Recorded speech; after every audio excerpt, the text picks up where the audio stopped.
오늘은 호세아서 14장 1절로 3절까지 말씀에 근거해서 기다리시는 하나님을 아는가라는 주제로 말씀을 전하려고 합니다. 아주 오래전에 제가 인터넷에서 봤던 글입니다. 삼계탕과 남편의 눈물이라는 글이 올라왔었는데 공감이 가는 글이라 소개합니다. 옛날에 보리밥 한 끼도 마음껏 먹기 힘든 시절이 있었습니다. 7남매 중에 막내였던 남편이 여름이 되자 기운이 떨어졌습니다. 보다 못한 어머니께서 아침에 학교에 가는데 막내를 불러서 삶은 닭을 내놓더라는 겁니다. 먹고 가라고. 막내는 눈이 휘둥그레지면서 어머니를 쳐다봅니다. 어머니가 말씀합니다. 네가 너무 힘들어하는 것 같아서 약병아리를 잡았어. 그런데 그 약병아리는 조금만 더 키우면 온 식구가 9식구가 다 닭죽을 끓여서 먹을 수 있을 만큼 자라는 그런 닭이었습니다. 한 달만 지나도 9식구가 먹을 수 있는데 엄마는 이 막내 아들한테 그 닭을 잡아준 겁니다. 어머니는 다른 아들들보다 몸이 약한 막내 아들이 걱정이었어요. 막내는 어머니가 쥐어준 닭고기를 뜯고 대문을 나오면서 하염없이 울었답니다. 지금도 닭고기만 보면 고생하다 돌아가신 어머니 생각에 눈물을 흘린다고 합니다. 이 남편은 참 효자잖아요. 왜냐하면 지금은 돌아가셔서 비록 곁에 계시진 않지만 어릴 적 정성을 다해서 키워주셨던 어머니의 마음을 알고 있기 때문입니다. 부모님들은 나이가 들수록 자식들이 알아주기를 원합니다. 효도는 결코 좋은 옷과 맛있는 음식 그리고 용돈 몇 푼이 절대 아닙니다. 참된 효도는 부모님의 마음을 알아주는 겁니다. 과연 어떤 것이 부모님 마음을 알아주는 걸까요?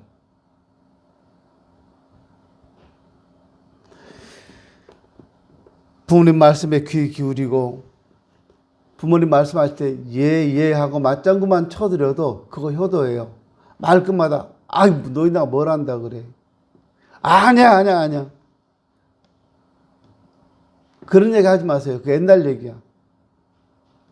이렇게 얘기하면 부모님들 마음이 참 아플 거예요. 그 얘기는요. 부모님이 평생 살아오신 부모님의 삶을 부정해버리는 거거든요. 자녀들이. 요즘 젊은이들은 젊은이들 나름대로의 사고방식과 젊은이들 나름대로의 문화가 있어서 거기에 순응하고 살아갑니다. 그런데 우리 부모님들은 부모님들만의 세상이 있었어요. 그런 감성이 물씬 풍겨나는 시절이 있었어요. 그래서 그렇게 사는 것이 맞았고 그것이 옳다고 믿고 살아오신 분들이에요. 지금도 그렇게 생각하시는 거예요. 몸에 배어 있으니까. 돈 10,000원 있으면 은행에 가서 저축하고 거기서 은행에서 혹시 이자가 나오면 1년에 10원이라도 100원이라도 이자가 나오면 그걸로 만족하시는 분들이에요. 요즘 젊은이들은 돈이 있으면 다른 돈 보태가지고 투자하잖아요. 주식도 사고 코인도 사고 하잖아요.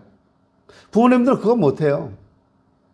할 줄도 모르고 할 수도 없고 죽으라고 일해서 몇 푼 얻으면 그게 전부인 줄 아는데 요즘 젊은이들은 아무것도 안 하고 인터넷 몇 번 손가락으로 두들기고 나서 돈을 많이 버는 사람도 있어요. 달라요. 문화가 다르고 생각이 다르고. 그런데 그런 부모님을 향해서 아니라고 말해버리면 부모님이 살아오신 모든 삶이 부정되는 거잖아요. 맞장구만 쳐드려도 그거 부모님이 인정해드리는 거예요. 그래서 부모님들은 행복해 하시는 겁니다. 부모님을 알아주는 것은요, 부모님을 인정해드리는 것이에요. 이 말은 그 부모님을 존경하는 것과 같다. 그 말이에요.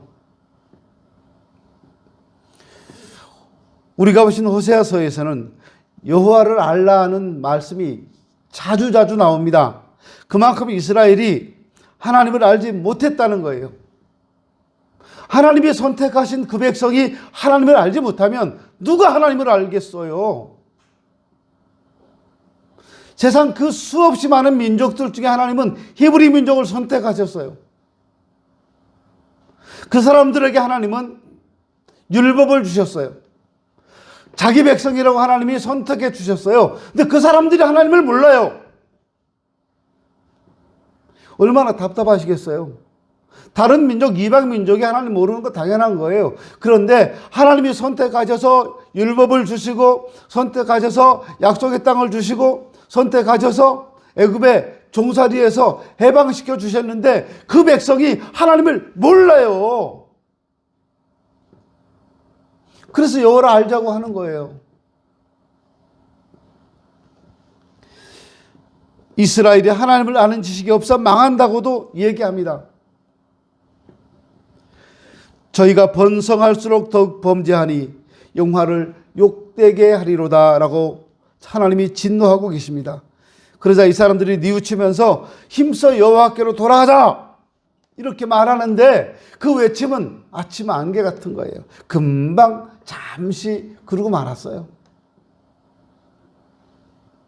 어릴 때 애굽의 비참한 노예살이에서 불러내서 먹이고 입히고 걸음마해서 팔로 안아주고 다치면 고쳐주고 그랬는데 그 백성이 하나님을 알지 못해요.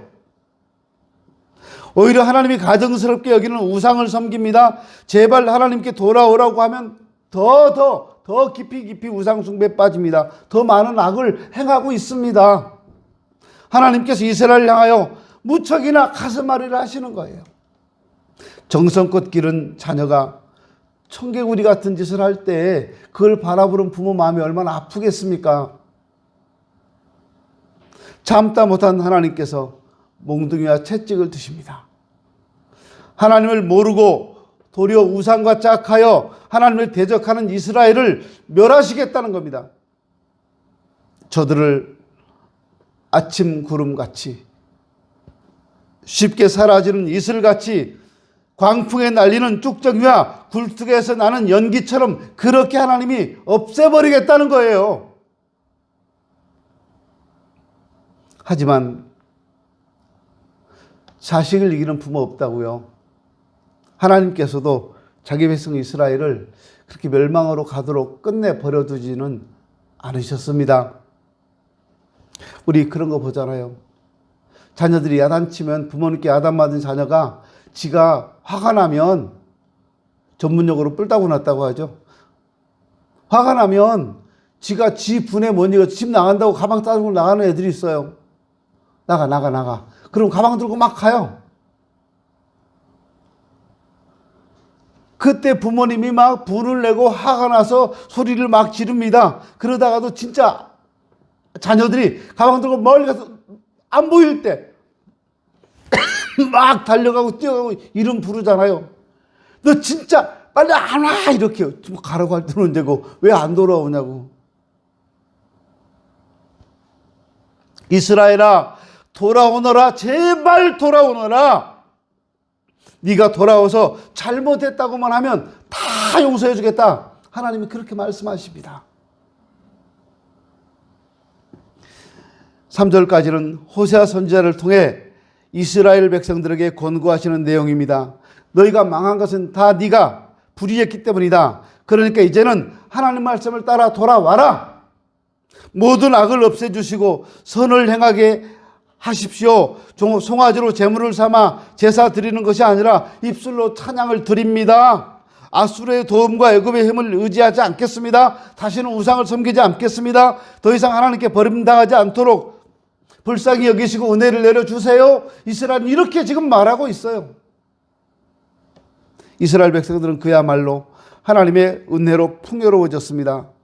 노예 생활에서 벗어나서 12지파가 젖과 꿀이 흐르는 땅을 차지했습니다. 거대한 가나안 족속들을 하나님의 도우심으로 물리쳤습니다. 솔로몬 때는 성전을 건축하고 이웃 나라로부터 조공을 받게 되었습니다. 모든 것이 차고 넘치는 축복 속에 있게 되었습니다. 그러다 보니까 이제 더 이상 하나님의 도우심이 필요가 없게 됐어요. 하나님 안 도와줘도 잘 살아요. 하나님 안 도와줘도 부자로 살아요. 그러니까 하나님 도움 필요 없는 거예요. 그동안 이스라엘은 물질의 축복만을 따라 살아왔던 겁니다. 이웃나라에서 조공을 바치는 것으로 충분합니다. 하나님께 예배드리는 것보다 먹고 마시고 춤추고 즐기는 것이 더 좋아요. 그저 송아리 몇 마리 잡고 양, 염소 몇 마리 잡아서 제사 드리면 끝입니다. 그 이후에는 자기들 하고 싶은 대로 마음껏 하는 겁니다. 그러나 하나님은 제사 드리는 것보다 순종하는 것을 더 기뻐하신다고 성경은 말씀하고 있습니다. 송아지를 제물로 바치는 것보다 입술로 찬양하는 그 찬양을 받으시기를 더 좋아하신다고 성경은 말씀하고 있어요. 오늘날도 그렇잖아요. 교회 나와서 예배당 앉아서 가만히 멍 때리고 앉아있다 가거나 앉아 휴대폰 만지작거리고 목사는 열심히 설교하는데 뒤에 앉아서 휴대폰만 계속 그렇게 하다 가시는 분들 계셔요. 하나님이 기뻐하실까요?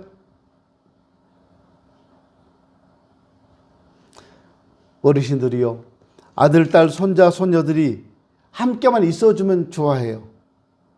그 손자, 손녀가 있은 우리 성도님들 부모님께 자주 데려가세요. 부모님들은요, 아들, 며느리, 아들, 딸 이렇게 눈에 안 들어오고요. 손자, 손녀만 눈에 들어요. 얼마나 이쁜지 이 아이들을 보면 손만 잡아도 이쁘고 발만 만져도 이쁘고 너무 이쁜 거예요. 너무 이쁜 거예요. 하긴 요즘은 어떤 며느리가요, 할아버지가 손녀딸이 너무 이뻐서 뽀뽀했는데 그 손녀딸 성추행인가 그걸로 신고해버렸어요. 손녀딸한테 허락 안 받고 뽀뽀했다고. 세상이 참 이래요. 저는 우리 교회 꼬마들 제가 잘 안 안아줘요. 잘 안 만져요. 혹 그럴까봐. 그리고 제가 너무 이뻐서 꼭 만져주고 싶다 그럴 때는 물어봐요. 목사님이 손 잡아도 돼? 그러면 네. 한번 안아줘도 될까? 네. 목사님이 안아주는 게 아니라 네가 목사님 안아주는 게 좋겠다. 그래요. 그러면 네. 그리고 정말 영혼 없이 네. 이래요. 아이들이 몸을 갖다 딱 맡기면서 이렇게요. 그럼 제가 웃으면서 됐어, 그만해, 거기까지야, 이렇게 하고 말아요. 하나님도 마찬가지입니다. 성도들이 하나님 말씀 앞에 순종하기를 기뻐하십니다. 비싼 선물보다 진실된 입술의 찬양을 원하신다 그 말이에요. 함께 있고 싶어하는 하나님의 마음을 알아달라는 거예요. 하나님께 나오기만 하면 하나님이 좋아하세요. 그렇기만 하면 하나님께서는 당신의 모든 것을 다 주고 싶어 하십니다. 그리고 지난날의 모든 잘못을 다 용서하실 뿐만 아니라 기억조차 안 하시겠다고 하십니다. 4절부터 7절까지는 회개하고 돌아온 이스라엘을 향하여 하나님이 축복하십니다. 저희의 잘못을 고치고 사랑을 베풀겠다고 하십니다. 광야에 내린 이슬처럼 그들을 무성케 하고 소생시켜 주시겠다고 약속하고 계십니다. 백합화처럼 순결하게, 백향목처럼 뿌리가 튼튼하고 잎이 무성하며 향기롭게, 감람나무처럼 아름답게 해서 그 그늘로 돌아오게 할 것이라고 말씀하고 있어요. 저들이 곡식처럼 소생하고 포도나무처럼 꽃이 피고 포도주처럼 향기가 발하리라고 말씀합니다. 이 얼마나 놀라운 축복입니까? 온갖 더럽고 추한 모습으로 찌든 때로 물들었었는데 온몸이 피로 멍들고 상처투성이 뿐이었는데 하나님이 순결하게 아름답게 향기롭게 단장해 주시겠다, 이렇게 말씀합니다. 하나님은 결코 거짓말하지 않아요. 천지는 변해도 하나님의 말씀, 그 언약은 변하지 않습니다. 누구보다 이스라엘 백성들은 하나님을 잘 알고 있었고 하나님은 누구보다 그 백성을 잘 알고 계셨습니다. 근데 어느 순간 이스라엘은 하나님을 잊어버렸고 하나님은 그래도 자기를 잊어버린 그 백성을 끝까지 돌보시고 지켜보고 계셨던 거예요. 그런데도 이스라엘은 자기들의 갈 길을 가고 말았습니다.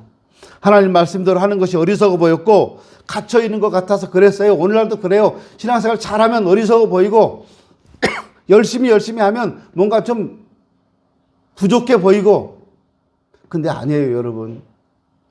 지식도 많고 세상에는요 뛰어난 분들도 많고 그러는데 아니에요. 하나님 말씀대로 하는 것이 좋아요. 제가 어느 분 이야기를 해서 좀 설교 시간에서 죄송한데 실명을 다 밝히겠습니다. 이번 9월 13일부터 저희 교단 제 106개 총회가 울산 우정교회에서 열립니다. 근데 그 울산에 있는 우정교회는 아니고요. 총회는 거기서 열리는데 울산에 대형교회인가? 거기 이번에 부총회장이시대. 이번에 총회장 되시는 목사님이에요. 근데 교회가 꽤 크지요. 그런데 그 교회 장로님 중에 한 분이 지금 현재 국민의힘 원내대표예요. 누구죠? 누구요? 울산 시장 지난번에 못했던 분. 시장 하다 떨어지신 분. 누구죠, 이름이? 갑자기 생각이 안 나는데. 그 장로님이에요. 지금 국민의힘 원내대표 하시는 분이 방송에 계속 나와서 아주 강력하게 문재인 대통령을 까고 있는 분이에요. 근데 그 장로님이 제가 지난번 목사장로 기도회 때 봤는데요. 담임 목사님, 자기 교회 담임 목사님이 이번에 총회장 되시잖아요. 담임 목사님 옆에 살짝 붙어가지고요. 발 밑에 앉아서 목사님께 그렇게 헌신적으로 수종 들고 있었어요. 모든 분들이 다 놀랐어요.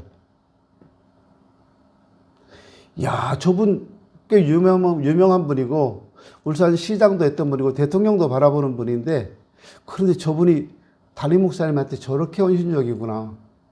거기 있던 수없이 많은 장로님들, 목사님들이 보고서 깜짝 놀랐어요. 요즘 방송 보면 그분 굉장히 많이 나와요.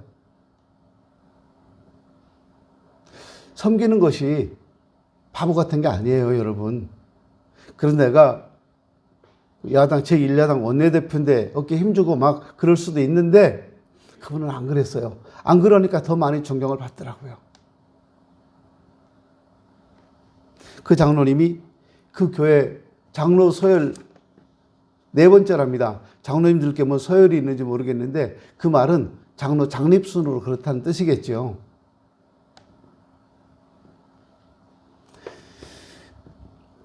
하나님 말씀대로 사는 것 어리석지 않습니다. 근데 이스라엘은 이제 충분히 혼자서 할 수 있다라고 믿었어요. 자립해보겠다는 겁니다. 얼마간 해보니까 그래도 혼자서 충분히 할 수 있다라고 생각이 들었어요. 그렇지만 그건 마귀의 농간입니다.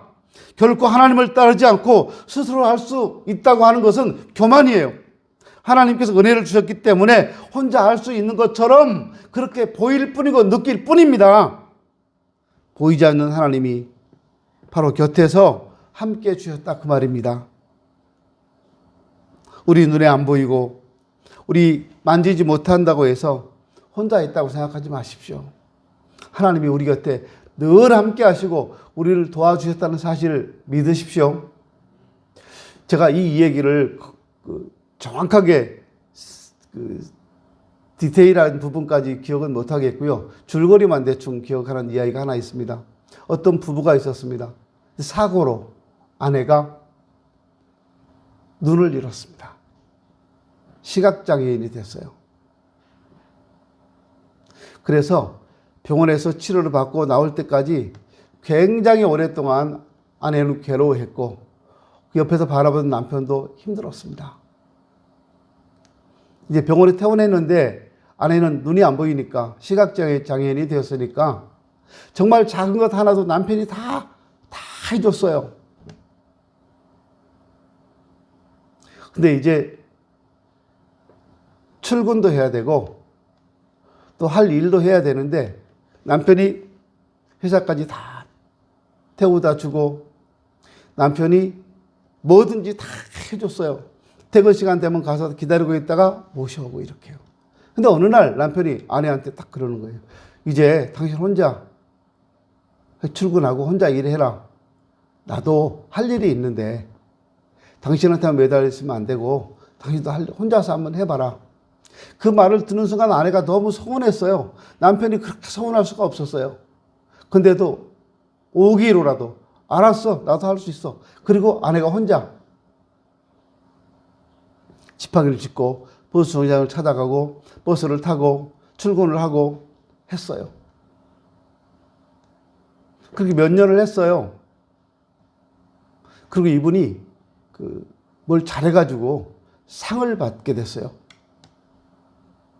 정부로부터 큰 상을 받게 됐는데 상을 받고 돌아오는데 버스를 타는데 버스 기사 아저씨가 그 아내한테 뭐라고 말하냐면 사모님은 참 훌륭한 남편을 두셨습니다.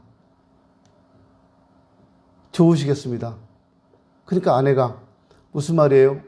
나 혼자 버스 타고 출근하고 나 혼자 일하고 다 했는데 지금까지 몇 년 동안 나 혼자서 혼자 홀로서기 하느라 얼마나 힘들었는데 그러니까 버스 기사가 하는 얘기가 모르셨군요. 아주머니 버스 타러 오시면 항상 남편이 뒤에 서 있었고 아주머니 넘어지려고 그러면 누군가 나타나서 부축해주고 붙잡아준 분도 있었잖아요. 넘어지려고 하면 어디선가 누군가가 나타나서 붙잡아준 사람이 있었잖아요. 있었죠. 지나가는 사람들이. 네, 그게 다 당신 남편이었어요. 버스 기사가 몇 년 동안 남편을 본 거예요. 근데 항상 아내 뒤에 줄을 딱 서서 아내가 넘어지려고 하면 얼른 잡아주고 아무 말도 하지 않고요. 아내가 자리를 앉도록 다 해주고 곁에 서 있다가 아내가 가면 바로 뒤에 따라 같이 내리고 그리고 회사까지 같이 가서 문에 들어가는까지 확인하고 그리고 돌아오고 이랬다는 거예요. 아내는 지금까지 자기가 남편한테 너무너무 서운해서 어떻게 당신 나한테 이럴 수 있느냐. 애정이 식었어. 사랑이 변했어. 이렇게 생각했었는데 자기 홀로 서게 하기 위해서 남편이 그렇게 뒷바라지를 열심히 했다는 사실을 나중에 알고 한없이 울었다고 해요. 여러분 홀로 서는 거 그거 여러분 홀로 선 것 같지만 하나님이 우리를 지켜주셨기 때문에 가능했던 거잖아요. 앞으로도 그래요. 하나님이 나를 도와주시지 않으면 절대 홀로 설 수 없어요. 여러분 홀로 된 거 있나요? 여러분 홀로 여러분 스스로 자녀를 마음대로 키워봤어요? 여러분 뜻대로 되던가요? 자녀들이 안 되잖아요. 형제들은요? 남편은요? 아내는요? 여러분 마음대로 된 거 있어요? 직장은요? 사업은요? 아무것도 마음대로 되는 거 없어요. 그런데도 이만큼 잘 된 것은 하나님의 은혜였고 하나님이 함께해 주셨고 붙들어 주셨기 때문이라는 사실을 인정해야 한다 그 말입니다. 그래야 앞으로도 살 수 있잖아요.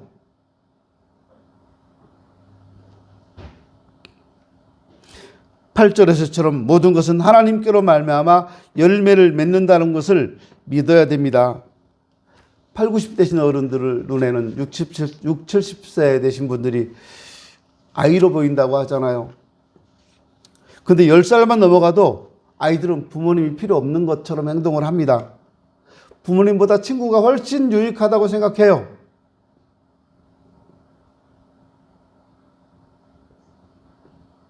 결혼하면 아예 부모는 눈에 들어오지도 않고 생각도 안 납니다.